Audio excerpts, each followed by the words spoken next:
차례로 교독하겠습니다. 너는 그들로 이 일을 기억하게 하며 말다툼을 하지 말라고 하나님 앞에서 엄히 명하라. 이는 유익이 하나도 없고 도리어 듣는 자들을 망하게 함이라.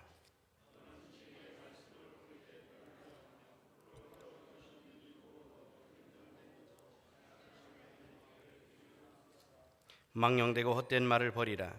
그들은 경건하지 아니하며 점점 나아가나니.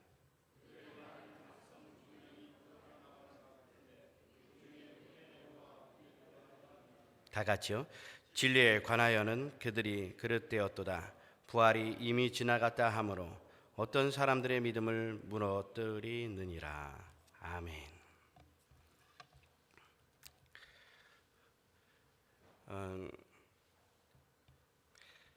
오늘 말씀을 보면 이제 사도 바울이 순교의 순간이 가까이 온 것을 깨닫게 된 것 같습니다.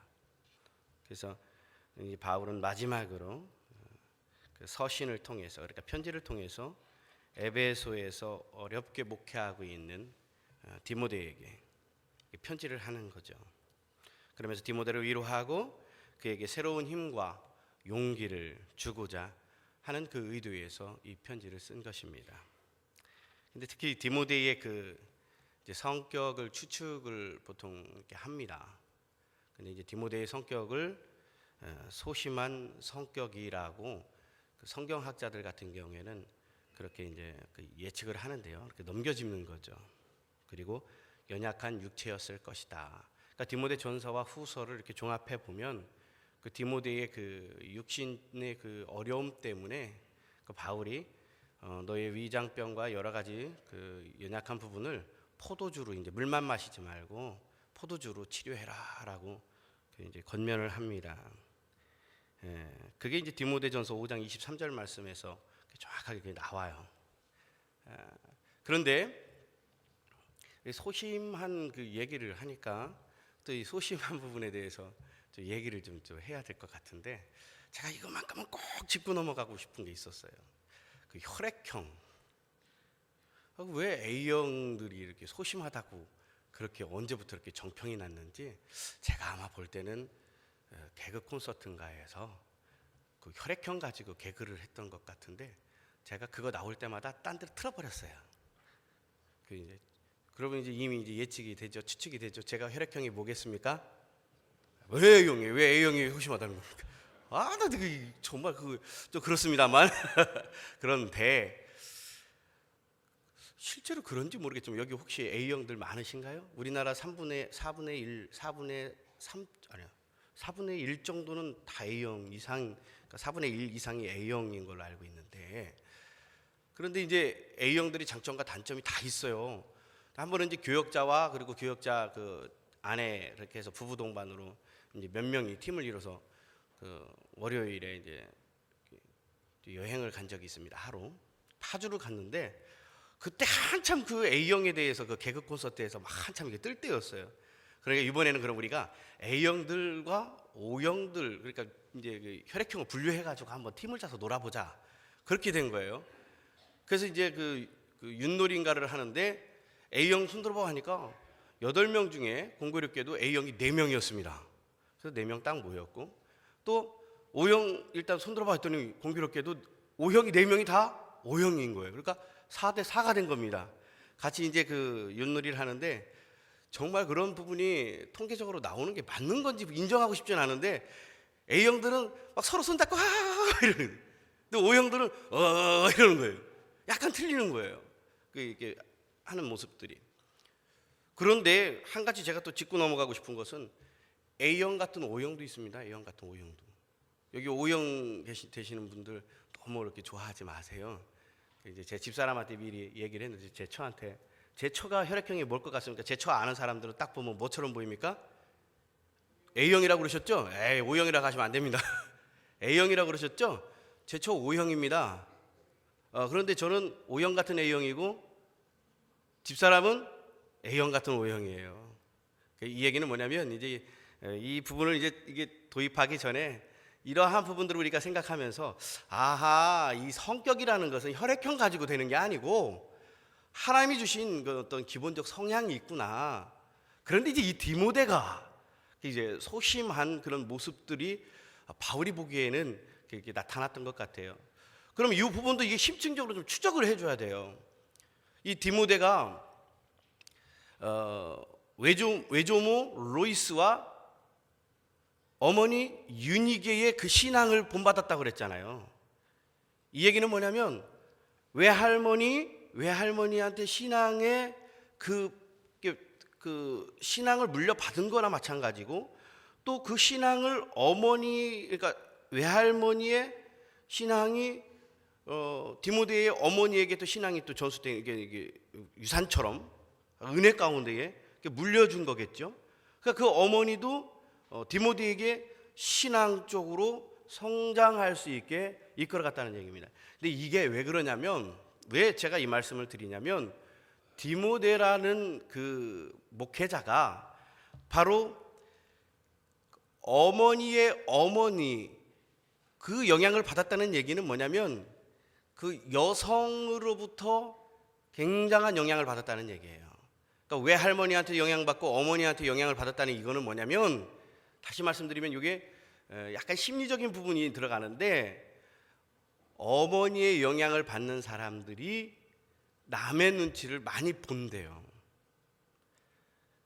대신 아버지와의 관계가 어땠는지 성경에 나오지 않는데, 아버지와 관계가 좋았다면 뭐 건강한 마음이 있을 수 있겠지만, 외할머니와 그 어머니의 영향을 받았다는 얘기는, 다시 말씀드리면 그 영향을 받아서 밀착이 돼 있었다는 얘기죠. 그렇기 때문에 밀착이 돼 있으면 이걸 오이디푸스 컴플렉스라고 해가지고, 남자들 같은 경우는 오이디푸스 컴플렉스라고 보통 얘기를 합니다. 이 얘기는 남의 눈치도 좀 보고, 그리고 성격도 약간씩 우울할 수도 있고 라고 이렇게 분석을 해요. 근데 디모데가 정말 이렇다라는 것은 아닌데, 추측하고, 근데 성경에 나온 것을 토대로 해가지고 보면 정말로 소심했지 않겠는가라고 보는 것입니다. 그래서 어머니의 영향, 외할머니의 영향을 받으면 어느 정도는 그 아버지로부터의 영향보다는 어머니로부터, 그러니까 모계 쪽의 영향을 받으면 성격이 남의 눈치를 보고 소심해진다는 것을 말씀드리는데, 그럼 제가 왜 이 말씀을 이렇게 드리냐면, 바로 이러한 부분 때문에 사도 바울이 신신당부하는 거예요. 디모데에게, 목회자 디모데에게. 제자로서 아들처럼 양아들로 그렇게 데리고 다니면서 양육을 시키고 하나님의 종으로서 훈련시켜서 에베소 교회라는 곳에 파송을 해가지고 그곳에 목사로 세웠을 때에, 바울은 그러한 디모데의 모습을 보면서 인간적인 입장에서는 얼마나 노심초사했겠느냐는 거예요. 디모데 전서와 후서를 쭉 묵상하다 보면 이러한 마음들이 절절하게 느껴져요. 우리 디모데 그곳에서 얼마나 잘할까? 우리 디모데 거기서 지금 영지주의와 싸울 때에 어떻게 잘할까? 단도직입적으로 내가 말하는데 저놈의 문제 있는 사람들에게 가가지고 막 당당하게 하나님의 말씀의 그 진리 앞에 이걸 가지고 선포하냐? 이렇게 바울은 계속 노심초사하며 디모데가 이렇게 했으면 좋겠는데, 디모데의 마음은 이럴 것 같은데, 디모데는 여기서 정말 절절거리면서 지금 눈치 보고 있는 건 아닌지 하고 말씀 속에서 절절하게 지금 묻어나오고 있다는 거예요. 그러면서 14절 말씀 속부터 쭉 펼쳐지는 게, 디모데야, 저 영지주의자들과 싸울 때 어떻게 할래? 너의 그런 혹여 소심한 마음 때문에, 남을 눈치 보는 마음 때문에, 예민한 성격 때문에 할 말 못하고 속으로 끙끙 앓며 위장병에 시달리는 건 아닌지, 디모데야, 내가 네가 주 안에서 정말로 온전하게 사역하는지 너무 걱정되는구나. 그렇게 하면서 이제 디모데 후서에서도 계속 써내려가는 겁니다. 그런데 우리 14절 말씀을 보면, 우리 다 같이 한번 14절 말씀을 한 목소리 합독합니다. 다 같이 시작. 너는 그들로 이 일을 기억하게 하여 말다툼을 하지 말라고 하나님 앞에서 엄히 명하라. 이는 유익이 하나도 없고 도리어 듣는 자들을 망하게 함이라. 이 14절 말씀 속에서 보면 디모데에게 이제 당부를 하는데, 문제가 있는 이단의 사상에 빠져 있는 사람들하고는 말다툼조차도 하지 말라는 거예요. 이단의 사상을 논하는 자들과 상종도 하지 말라는 어떤 의미가 이 안에 담겨져 있다는 것이죠. 왜냐하면 유익이 하나도 없기 때문입니다. 왜 그럴까요? 이단과 그러니까 이러한 사상에 푹 빠져 있는 사람들과는 대화를 하면 대화가 잘 통하지도 않고 오히려 빨려 들어갑니다. 그런데 이 이단에 푹 빠져 있는 사람들을 보면 구조적으로 또 문제가 있어요. 이단은요, 눈에 보이는 것들에 대해서 특히 교회 내에서 상처를 받고 힘들게 지내다가 이단에 푹 빠진 사람들이 참 많아요. 그러다 보니까 겉으로는 굉장히 평등하고 서로가 서로를 위해주고 화목한 교회인 것처럼 보여준다는 것이죠. 이러한 일례가 구원파가 그래요. 구원파는 스스로가 평등하다고 얘기해요. 그래서 장로님들도 목사님들도요, 밥 먹을 때 우리 교회는 그래도 평등하게 목사님도 줄 서서 드시고 장로님들 줄 서서 드시고 얼마나 보기가 좋은지 모르겠습니다만, 구원파는 이거보다 더 심할 정도로 그렇게 평등을 주장해요. 그래서 아이고 성도님 안녕하십니까, 먼저 드세요. 야, 이 교회 정말 괜찮다. 그런데 알고 보면 구원파인 거예요. 이렇듯이 어떤 내면의 상처를 가지고 있는 사람들이 이단에 잘 빠져 들어간다는 거예요. 불만을 가지고 있는 사람들이. 그리고 그 신념 자체가 굉장히 어떤 비합리적인 신념이 있는 거죠. 그래서 이제 내가 생각할 때 이것이 옳은데 옳지 못하면 자기에게 맞는 걸 찾아가는 거예요. 말씀 안에서 분별하고 말씀 안에서 도전받고 변화되는 것이 아니라 자기에게 맞는 걸 찾아서 쫓아가는 거예요. 그러다 보니까 나에게 복 주고 나에게 모든 것들을 다 해줄 수 있고, 그리고 내가 기도하면 내 기도를 들어서 저주까지도 행해 주는 그런 신적인 존재를 찾아다니는 것이죠. 자기 입맛에 맞게 찾아가는 거예요. 그러다 보니까 내 입맛에 맞는 곳을 찾아가니 이단으로 갈 수밖에 없는 것이고, 그 이단 안에서 기복신앙에 빠져버리니까 이 사람들은 결코 변화될 수가 없는 거예요. 그래서 아무리 진리의 말씀을 선포하고 말씀 가운데 변화시키려고 해도 이들이 변화되질 않는 겁니다. 그래서 이단에 빠져 있는 사람들 중에 기존의 성도의 그 어떤 삶을 제대로 살아가는 그 가족 중에 한 명 이단에 빠져 있으면 어디로 보내냐면 치유센터로 보내요. 그래서 그곳에서 비합리적인 사고를 가지고 있고 잘못된 억측과 그 안에 자기에 맞게 만들어 나간 모든 그런 것들을 뿌리째 뽑을 수 있도록 치료를 한다는 것이죠. 성령의 도우심으로 그 안에서 이 놀라운 역사가 일어나면 변화가 되는데, 상당한 많은 수는 들어갔어도 나오면 도로 빠져 들어간다는 것이죠. 왜? 그 세계에 푹 빠진 게 행복하거든요. 그 세계에 빠져서 살아가는 것이 너무 행복하거든요. 우리 기독교 가운데는 하나님이 원치 않는 일에 대해서는, 그리고 해서는 아니 돼야 될 부분에 대해서 우리가 깨달으면 너무너무 가슴이 아픈데, 이것을 인정하는 삶이 곧 성도의 삶일 수가 있거든요. 근데 이단에 빠진 사람들은 그걸 원치 않아요. 온리 내가 원하는 방향으로만 가는 거예요. 그리고 온리 교주를 향해서만 가는 거예요. 그리고는 어딘가에 송두리째 내 마음을 빼앗겨서 거기 푹 빠져가지고 살아가는 것이 그 자체가 행복한 거예요. 왜? 현실로 돌아가면 불행한 자신의 삶이 기다리고 있을 수 있고, 여러 가지 자기가 원치 않는 삶이 기다리고 있기 때문에 그 이단들은 결코 변하지 않는다는 것이죠.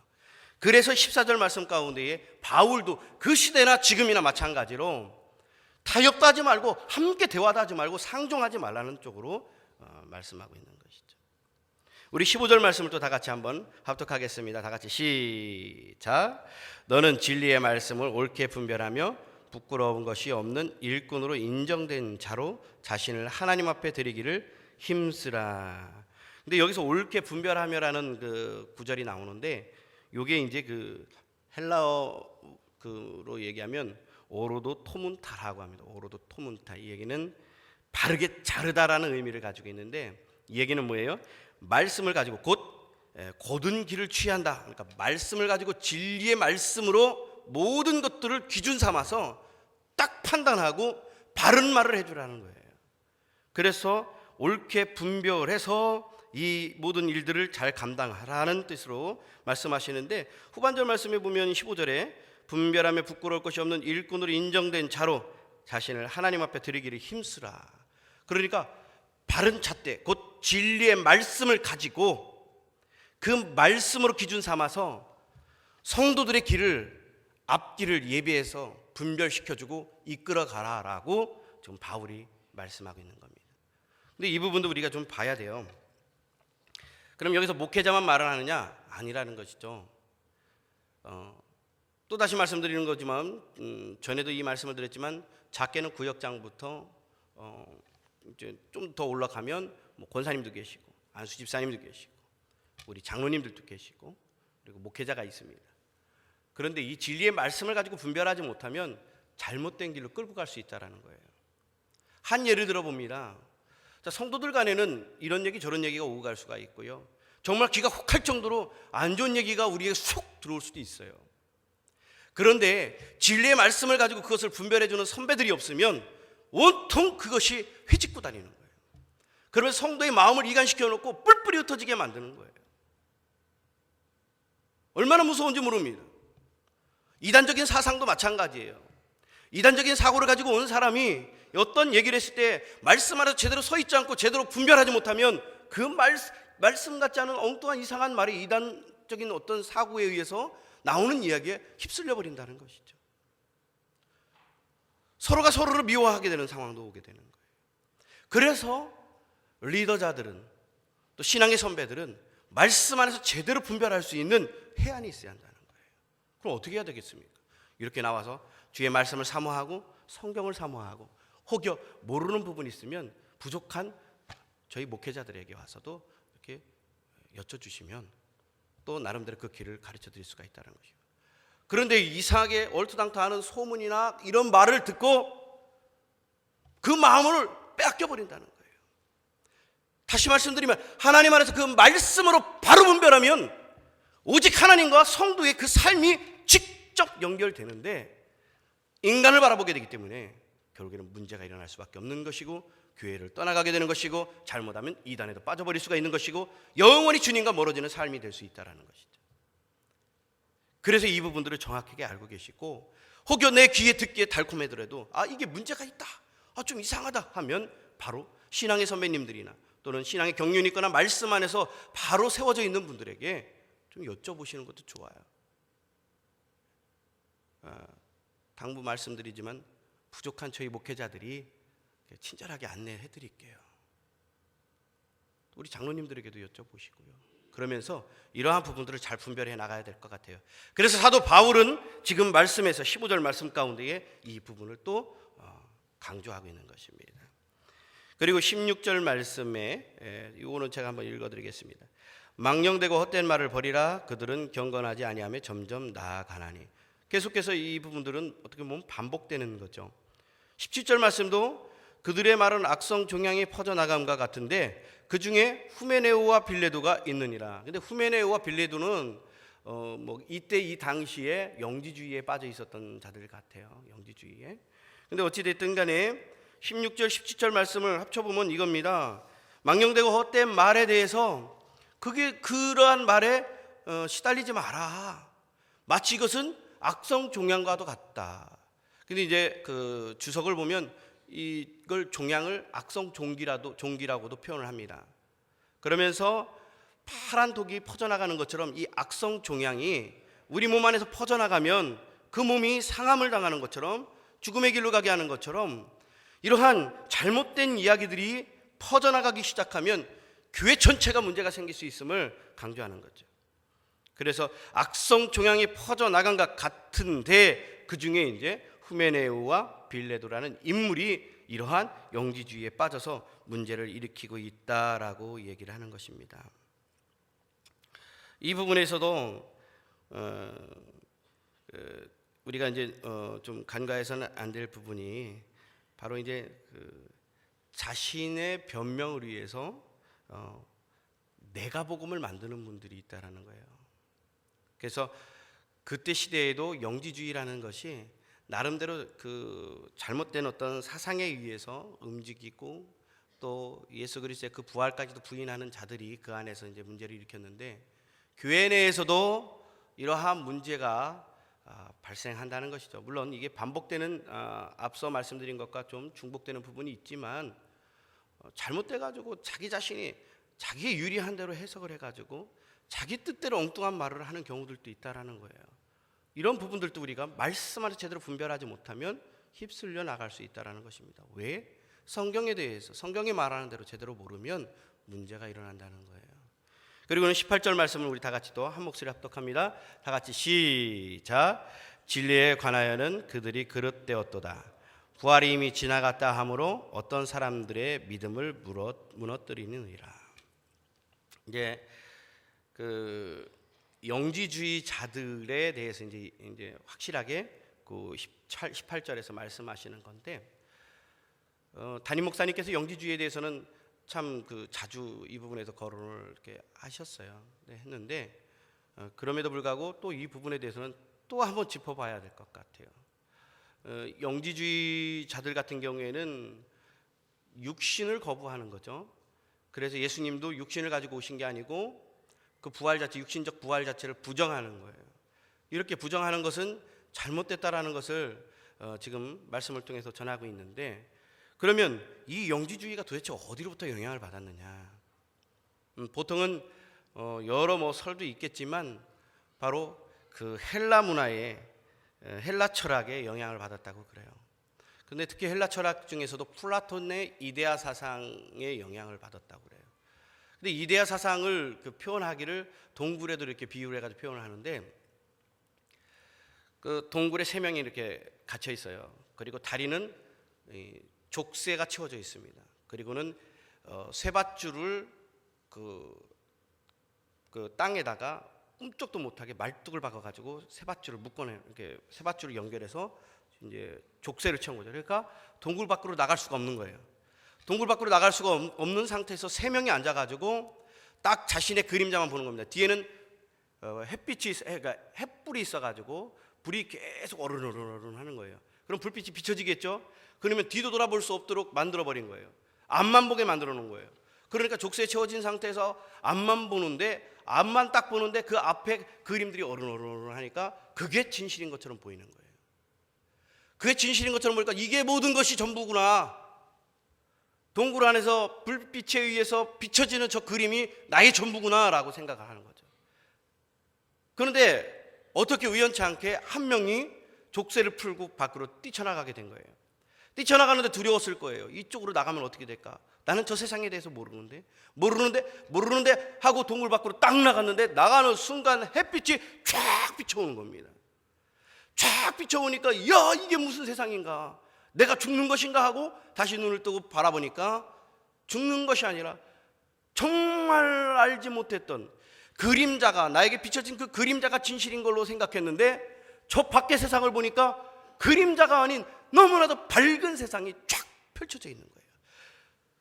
초원이 펼쳐져 있고 산이 펼쳐져 있고 하늘에는 햇빛이 있고, 이게 정말로 내 눈에 보이는 세상이구나, 이렇게 생각해가지고 이데아 사상론이 나온 거예요. 이 얘기는 뭐냐면, 지금의 현실의 세계는 진실된 세계가 아니고 바로 영혼이 머무는 곳 이데아의 세상이 있다라고 플라톤이 주장을 하는 거예요. 지금의 보이는 세상이 전부인 것처럼 보이지만 우리가 모르는 저 세상 밖의 세상은 정말로 또 다른 세상이 있고, 그것이 진실이며 그곳에는 진실된 영혼들이 있는 곳이라고 주장을 하는 것이죠. 이러한 논리, 그럴듯한 논리에 푹 빠진 게 영지주의라는 거예요.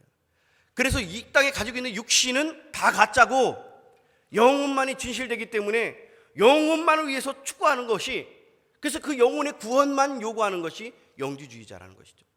그러니까 영지주의자들 가운데는 육신을 마음껏 내돌리며 살아가고 술도 먹고 여러 가지 쾌락적인 생활 속에서 살아가는 영지주의자들이 상당수가 있었다고 그래요.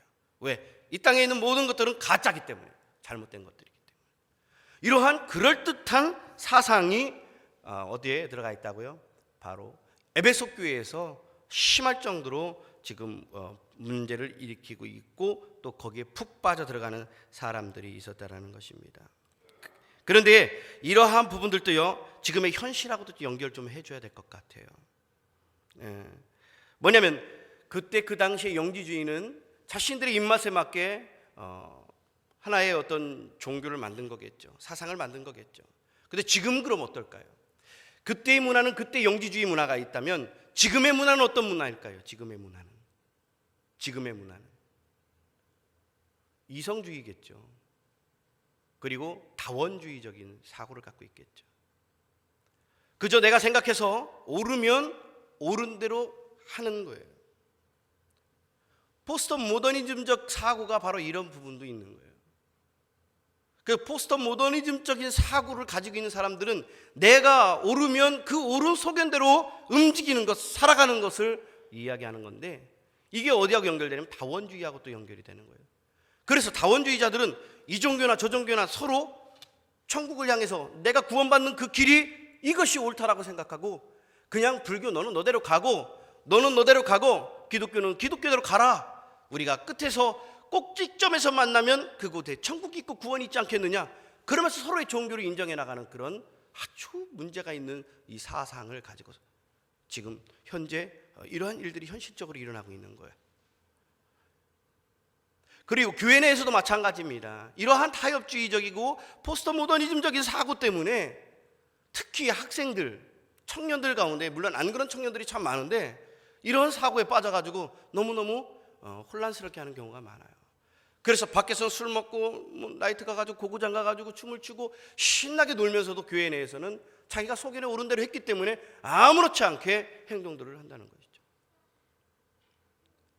그래서 청소년들 같은 경우에는 이런 부분들이 더 심하게 지금 팽배되어 있어요. 그럼 우리 어른들은 어떨까요? 어른들도 이러한 부분들이 영향을 받았는지 안 받았는지 모르겠지만 타협주의에 빠져가지고 완전히 저희 교회는 아니었고요. 제가 전에 사역했던 교회에서 직접 제가 들은 부분인데, 어떤 한 분이 물어봤습니다. 신앙의 경륜이 있는 최고의 어떤 리더격에 계신 분한테 물어봤어요. 요즘 직장에서 술 문제가 이렇게 참 힘든데 이 부분에 대해서 어떻게 생각하십니까? 라고 물어봤을 때에, 술이 무슨 죄악이냐? 요즘 다 그러지 않느냐? 술이라는 것은 그냥 술일 뿐이고 우리가 먹고 어쩔 수 없이 사회생활 하다 보면 먹을 수 있지 않겠느냐. 중요한 거는 내 마음이 중요한 게 아니냐. 내가 믿음이 있고 떳떳하면 되지 않겠느냐. 신앙생활 제대로 하면 되지 않겠느냐. 그런데 거기에 오류가 있죠. 타협이라는 부분이 있죠. 그거 하나 타협하면 다른 거 타협 안 할 것 같습니까? 요즘에 교회 내에 일어나고 있는 아주 쉽게 볼 수 있는 부분들이에요. 타협. 이 타협이라는 것은 지금 현대의 문화, 사회의 이 조류예요. 심할 정도로. 그래서 교회 내가 부패돼 가고 있는 거고요. 교회가 교회다운 모습을 갖지 못하고 있는 거죠.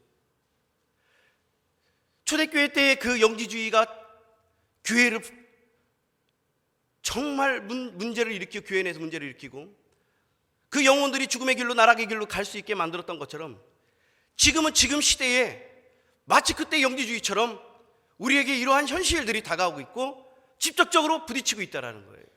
그러나 안 된다는 겁니다.